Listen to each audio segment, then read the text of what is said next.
But first, we need to make a distinction between the short run and the long run for a firm and from its perspective. So the short run is not any specific set amount of time. It's not like less than a year is the short run and longer than a year is the long run. That's not how it works. It's not a specific set amount of time, but rather it's simply the amount of time in which a firm cannot adjust one of its inputs. So in other words, at least one of its inputs are fixed and it can't do anything to change that input.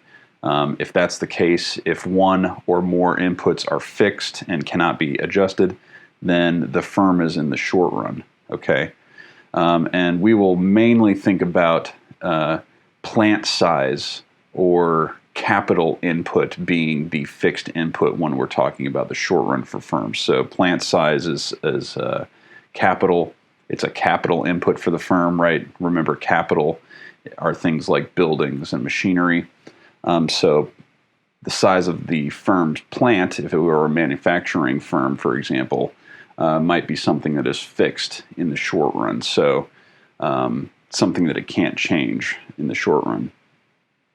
Whereas the long run, any input to production for the firm can be adjusted. It can be changed. So they can build more factories or bigger factories. It can change the number of machines it has, etc. Right? So that's the difference between the short run and the long run.